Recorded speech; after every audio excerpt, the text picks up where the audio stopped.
तो आज अपन बेटा क्या पढ़ने वाले हैं? आज अपन पढ़ने वाले हैं संधारित्र। क्या पढ़ने वाले हैं? क्या पढ़ने वाले हैं? संधारित्र। क्या पढ़ने वाले हैं? संधारित्र। ठीक है ना? संधारित्र, इसको बोलते हैं हम कैपेसिटेंस। क्या बोलते हैं बेटा? कैपेसिटेंस। क्या होता है संधारित्र? संधारित्र के बारे में सुना है कभी? सुना है लेकिन पता नहीं है। पंखे में कंडेंसर सुना है? कंडेंसर को ही संधारित्र कहते हैं।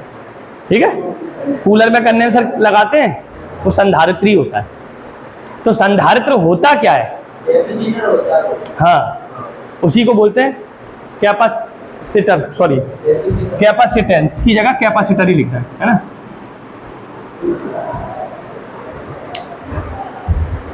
संधारित्र को हम क्या बोलते हैं बेटा? कैपेसिटर बोलते हैं। क्या बोलते हैं? कैपेसिटर। क्या बोलते हैं? कैपेसिटर। अब होता क्या है संधारित्र? समझ गया ना? तो समझ लो बेटा, एक ऐसी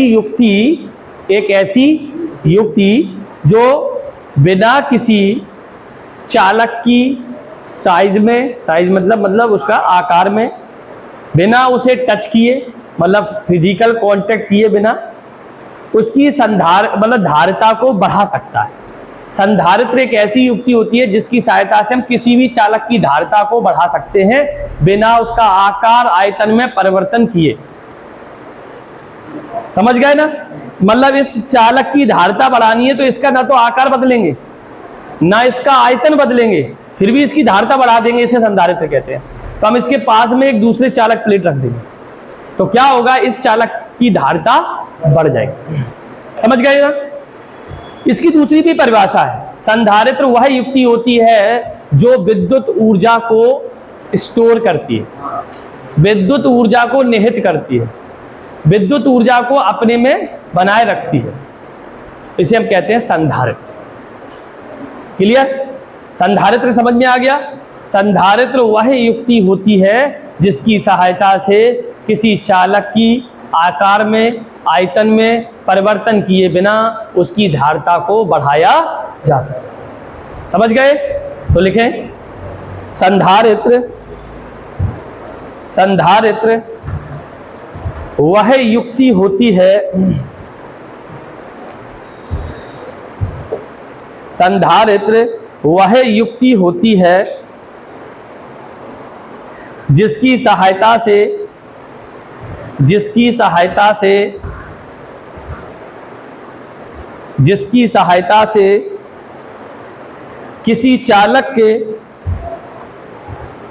किसी चालक के आकार में,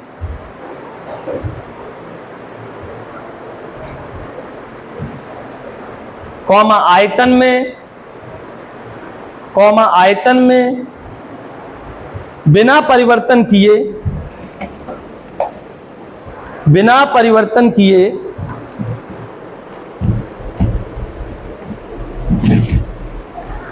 परिवर्तन किए उसकी धारिता को बढ़ाया जा सकता है, उसकी धारिता को बढ़ाया जा सकता है।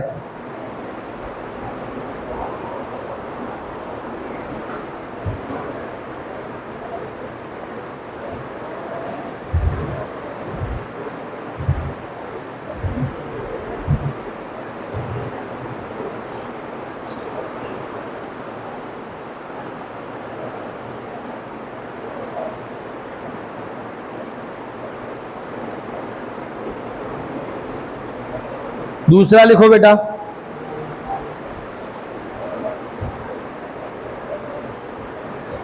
आप इसको ऐसे भी लिख सकते हैं, संधारित्र वह युक्ति होती है, लिखें और करके अथवा करके, जिसकी सहायता से,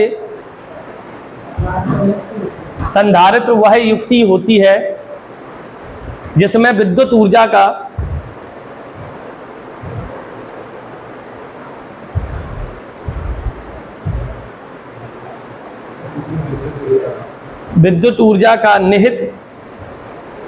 निहित किया जा सकता है, निहित या संचित, मतलब स्टोर, इंग्लिश में बोलते हैं इसको, स्टोर किया जा सकता है।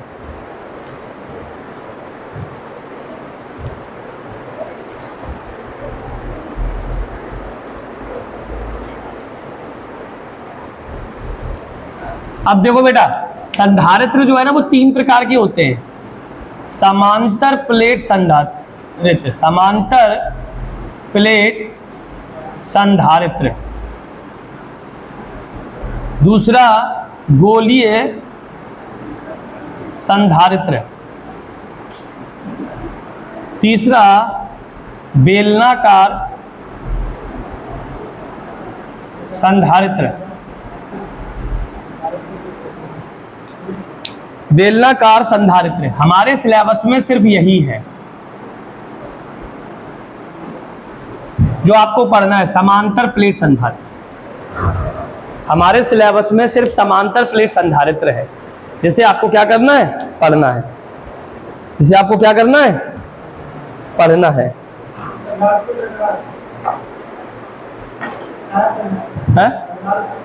हाँ, संधारित्र ये 3 प्रकार के होते हैं। कितने प्रकार के होते हैं बेटा? 3 प्रकार के होते हैं।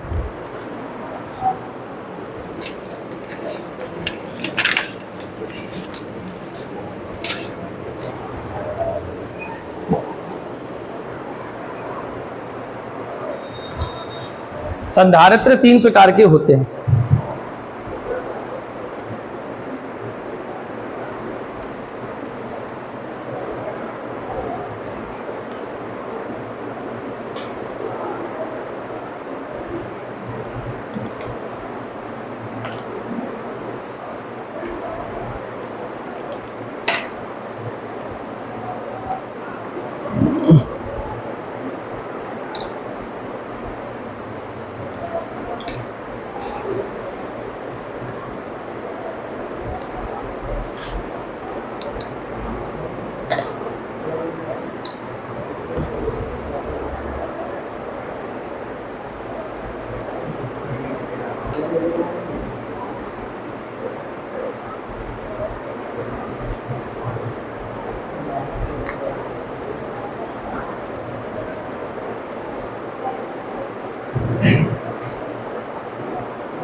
लिख लिया? तो अब हेडिंग डालें नेक्स्ट बेटा, समांतर प्लेट संधारित्र की धारिता के लिए व्यंजक ज्ञात कीजिए। समांतर प्लेट संधारित्र की धारिता के लिए, समांतर प्लेट संधारित्र की धारिता के लिए व्यंजक ज्ञात कीजिए। समांतर प्लेट संधारित्र की धारिता के लिए व्यंजक ज्ञात कीजिए।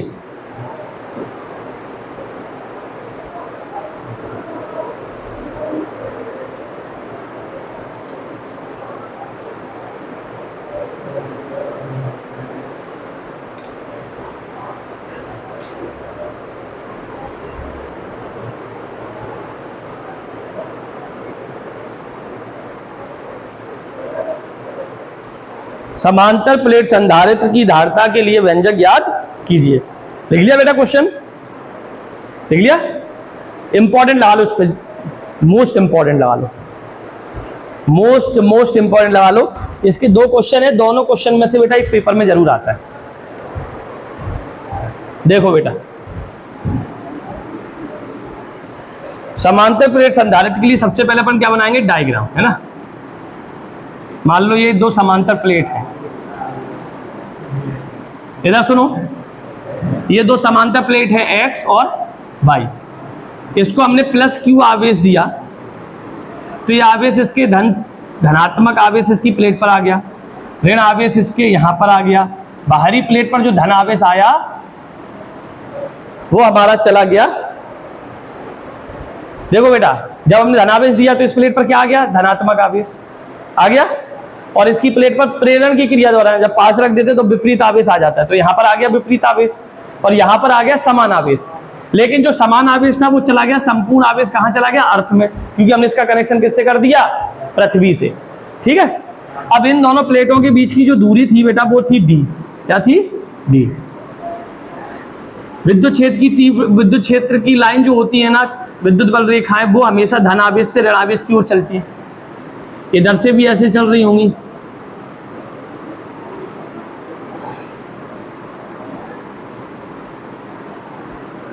ये हमारा बन गया डायग्राम। क्या बन गया, डायग्राम। अब हमने इसमें लिखा, माना कि, बताइए बेटा एक्स और वाई क्या है, दो समांतर प्लेट संधारित्र की, समांतर प्लेट संधारित्र की दो समांतर प्लेट। बेटा ए क्या है, दोनों प्लेटों का क्षेत्रफल, दोनों प्लेटों का क्षेत्रफल। डी क्या है, दोनों प्लेटों के बीच की दूरी। के क्या है, प्लेटों के बीच में भरा हुआ परावैद्युत माध्यम। समझ गया ना, का नियतांक, परावैद्युतांक, परावैद्युतांक। ठीक है, समझ में आ गई। हाँ, प्लेटों के बीच में एक माध्यम भर दिया, उसका परावैद्युतांक। और इसमें बेटा अपन ने लिखा एक्स वाई डी और के आ गया। ठीक है ना, और इसमें बस इतना ही, ठीक है, इतना लिख लिया। प्लस क्यू आवेश तो हमने दिया बेटा प्लेट को, प्रेरण की क्रिया द्वारा माइनस क्यू आवेश आ गया। ठीक है, अब ध्यान से सुनना, समांतर प्लेट संधारित्र के बीच में उत्पन्न विद्युत क्षेत्र, विद्युत क्षेत्र। तो समांतर प्लेटों के बीच में विद्युत क्षेत्र कितना आता है, तो अब याद करो, मैंने आपको एक प्लेट के लिए बताया था विद्युत क्षेत्र की तीव्रता होती है बेटा sigma upon epsilon not. First chapter में पढ़ाया था, last application, sigma upon epsilon not. माध्यम में तो क्या हो जाएगा के, लेकिन इसमें प्लेटें कितनी हैं, दो। ठीक है, ये धन जो प्लेट है इसकी विद्युत क्षेत्र की तीव्रता इस दिशा में होगी, ऋण के कारण भी इस दिशा में होगी, मतलब E1 भी इस साइड होगी और E2 भी इस साइड होगी। तो दोनों विद्युत क्षेत्र की तीव्रता समान दिशा में, इसलिए क्या हो जाएंगी, जुड़ जाएंगी। क्या हो जाएंगी, जुड़ जाएंगी। तो इसलिए धनावेश के कारण, धनात्मक प्लेट के कारण और ऋणात्मक प्लेट के कारण विद्युत क्षेत्र की तीव्रता हमारी यही हो जाएगी। अब जब हम इसको जोड़ेंगे तो ये हमारा कितना आ जाएगा, एप्सिलॉन नॉट के अपॉन 2 सिग्मा। और सॉरी नहीं, यहाँ पे 2 आता है, अगर दोनों प्लेटों के लिए मैंने डायरेक्ट लिख दिया था तो 2 से 2 कट गया, तो कितना आ गया विद्युत क्षेत्र की तीव्रता, सिग्मा अपॉन एप्सिलॉन नॉट। मतलब आप चाहो तो डायरेक्ट लिख सकते हो E equal to sigma upon epsilon naught, दो प्लेटों के। और आप अलग अलग प्लेट का लिखते हैं तो सिग्मा अपॉन 2 एप्सिलॉन नॉट होता है। कितना होता है, सिग्मा अपॉन 2 एप्सिलॉन नॉट। तो एक प्लेट का लिख दिया, दूसरी प्लेट का भी लिख दिया, दोनों को जोड़ दिया, यही आ गया देखो सिग्मा अपॉन एप्सिलॉन नॉट। और के माध्यम है, समझ में आ गया, इतना समझ में आ गया कि नहीं आया, नहीं फिर से समझाऊं कि दोनों प्लेटों के बीच में विद्युत क्षेत्र की तीव्रता होती है सिग्मा अपॉन 2 एप्सिलॉन नॉट। माध्यम भरा है तो के होता है, ये एक प्लेट के लिए होता है। और ऐसी दो प्लेटें हैं, इसमें दोनों की दिशा सेम है तो दोनों जुड़ जाएंगी। तो जुड़ने के बाद बेटा सिग्मा अपॉन 2 एप्सिलॉन नॉट के, तो यही आ जाएगा सिग्मा अपॉन एप्सिलॉन नॉट। तो आप चाहें तो डायरेक्ट भी लिख सकते हैं, दोनों प्लेटों के बीच में उत्पन्न विद्युत क्षेत्र। आप अगर ऐसे नहीं लिखना चाहते तो आप ऐसे भी लिख सकते हैं ना, direct sigma upon epsilon naught के। वो कैसे आया मैंने आपको बता दिया। ठीक है, आया समझ में कैसे आया। और आपको अलग अलग लिखना है तो दोनों को जोड़ना पड़ेगा, ऐसे ये इधर की साइड में लिखा। ठीक है, अब आपको पता है बेटा सिग्मा क्या होता है, पृष्ठीय आवेश घनत्व। क्या होता है, पृष्ठीय आवेश घनत्व। ये होता है Q अपॉन A, रख दो यहाँ पर, तो E इक्वल टू आ गया बेटा Q upon A epsilon naught के, समीकरण 1। अब विद्युत विभव क्या होता है, प्लेटों के बीच में विभवांतर।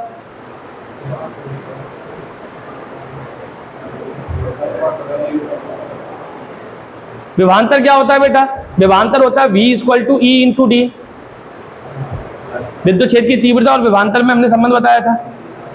अब E का मान यहां रख दो तो V इक्वल टू हो जाएगा बेटा Q upon A epsilon naught के इंटू डी, समीकरण 2। इतना समझ में आ गया। अब संधारित्र की धारिता निकालनी है अपन को। क्या निकालनी है, संधारित्र की धारिता। धारिता होता है C equal to Q upon V। V का मान रख सकते हैं यहां पर,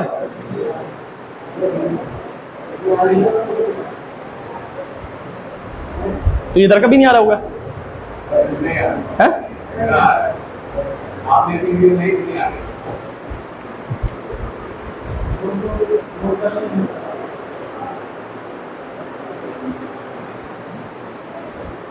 अब देखो बेटा, प्लेटों के बीच में विभवांतर तो आ गया, अब हमें धारिता निकालनी है। तो धारिता का सूत्र क्या होता है?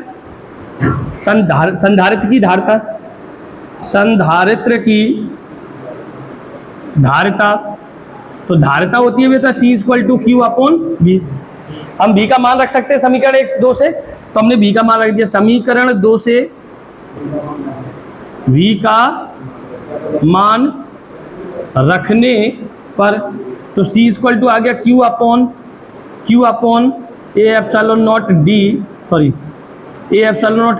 D। Q से Q कट गया, ये ऊपर चला गया, तो C = आ गया A/K/D। ये संधारित्र की धारिता क्या होती है? Unit farad. समझ में आ गया? अब इसमें क्या करना है बेटा, फिर से समझ लो। सबसे पहले दो प्लेट बनानी है XY, दोनों प्लेटों का क्षेत्रफल A है, दोनों के बीच की दूरी D है, इसके बीच में माध्यम भर दिया। क्या भर दिया? माध्यम। माध्यम का परावैद्युतांक K हो गया। तो सबसे पहले प्लेटों के बीच में विभवांतर निकालेंगे। क्या वो निकालेंगे? विद्युत क्षेत्र की तीव्रता। तो विद्युत क्षेत्र की तीव्रता दोनों प्लेटों से डायरेक्ट बता दिया, σ/ε0K होती है ना। उसके बाद यहाँ पर सिग्मा की वैल्यू रख दी, ठीक है। फिर विभवांतर का सूत्र V = D होता है, तो E का मान रख दिया। फिर उसके बाद धारिता का सूत्र Q/V होता है, तो V का मान रख दिया, आंसर आ गया, ठीक है। तो डायग्राम बना लो, ये लिख लो, समझ गए ना, और ये पूरा लिख लो।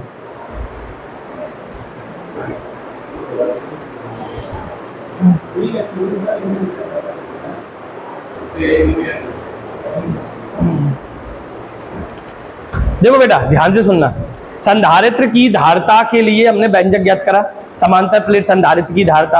अब समांतर प्लेट संधारित्र की धारिता के लिए व्यंजक फिर से निकालेंगे, लेकिन अब की बार हमने इसमें जो पूरे में भरा था वो पूरे में ना भरकर आधे में भर देंगे, कुछ जगह में भर देंगे, कुछ हिस्से में भर देंगे, जिसको हम बोलेंगे आंशिक रूप से। क्या बोलेंगे? और ये इसमें देखो बेटा, ये आ गया, मान लो अगर वायु होता है, इसके नीचे की लाइन और लिख लो, यदि माध्यम वायु हो तो K = क्या होता है बेटा? 1।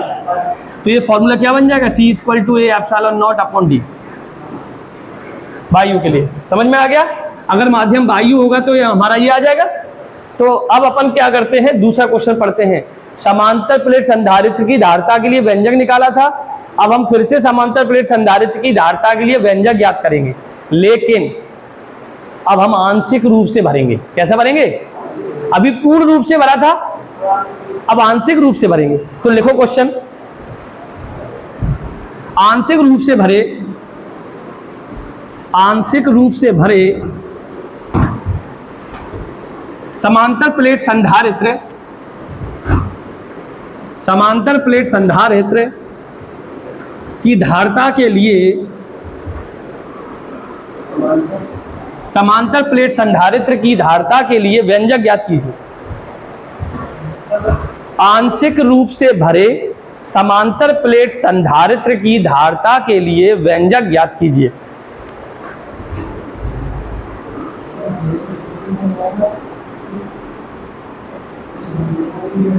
आंशिक रूप से भरे समांतर प्लेट संधारित्र की धारिता के लिए व्यंजक ज्ञात कीजिए।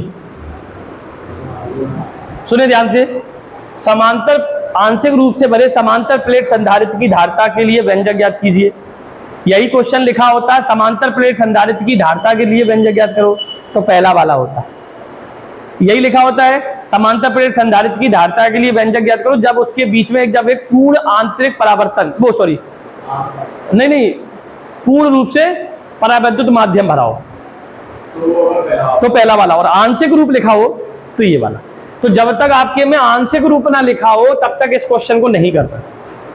और यही आ रहा है 2024 में, important, very very important question 2024 में छपा मिलेगा, ऐसा क्वेश्चन है, मतलब यही आना चाहिए। चले सबसे पहले हमने क्या किया, एक समांतर प्लेट बनाया है ना,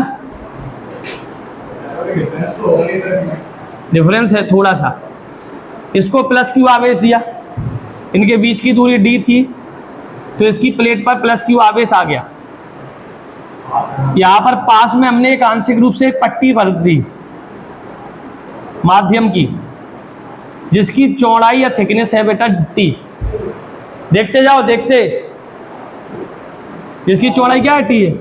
अब जब इधर प्लस है तो यहां क्या आएगा, यहां क्या आएगा, यहां क्या आएगा, और इधर भी प्लस आएगा, लेकिन ये प्लस कहां चला जाएगा, पृथ्वी में, पृथ्वी में। समझ गया ना,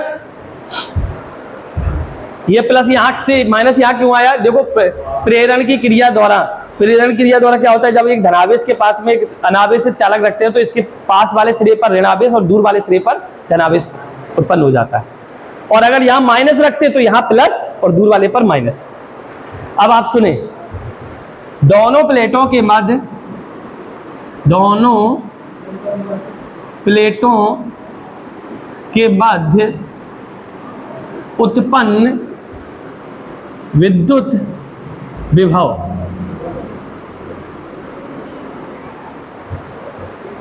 पहले अपन ऐसा लिख ले, माना की करके एक्स वाई क्या है बताओ, समांतर प्लेट संधारित्र की दो प्लेट है, समांतर प्लेट संधारित्र की ए क्या है, प्रत्येक प्लेट का क्षेत्रफल, डी है दोनों प्लेटों के बीच की दूरी, टी है परावैद्युत माध्यम की मोटाई, परावैद्युत माध्यम की मोटाई, और डी माइनस टी क्या है, डी माइनस टी है बेटा वायु की मोटाई, क्योंकि यहां वायु भरा है, यहां वायु भरा है, तो डी में से टी चला गया तो क्या बचा, वायु, तो वायु की मोटाई।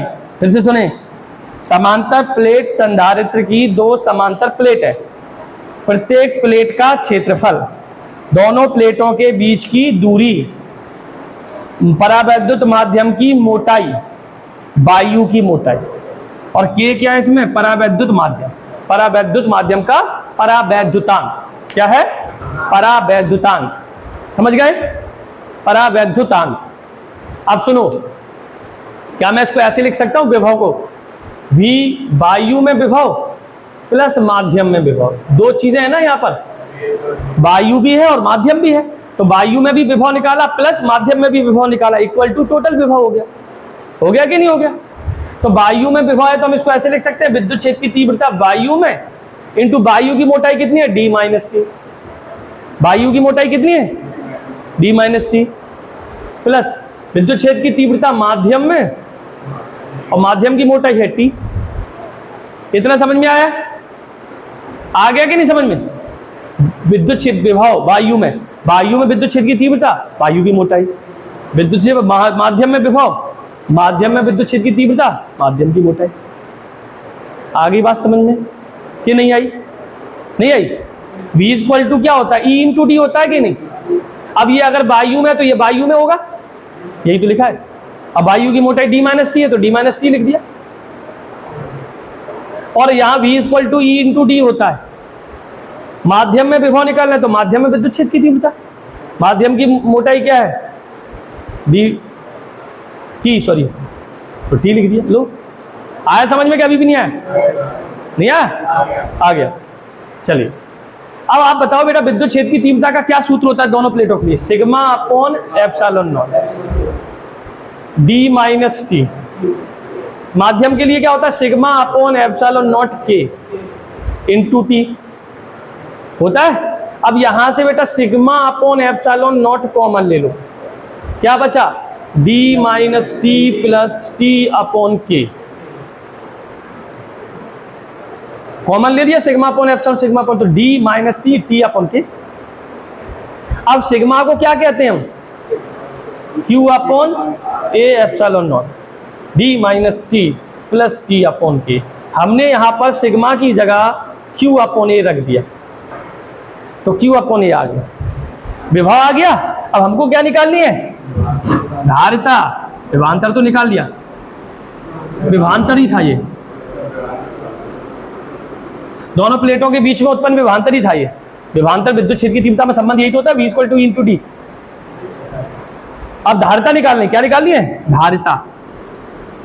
तो धारिता का सूत्र होता है Q upon V। Q upon V।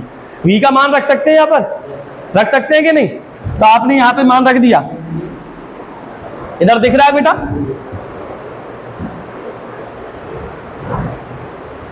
यहां लिख दूं? यहां नहीं दिख रहा, कहां दिख रहा है? फिर यहां दिख रहा है, इसको मिटा देता हूं, है ना? ये आप लिख लोगे,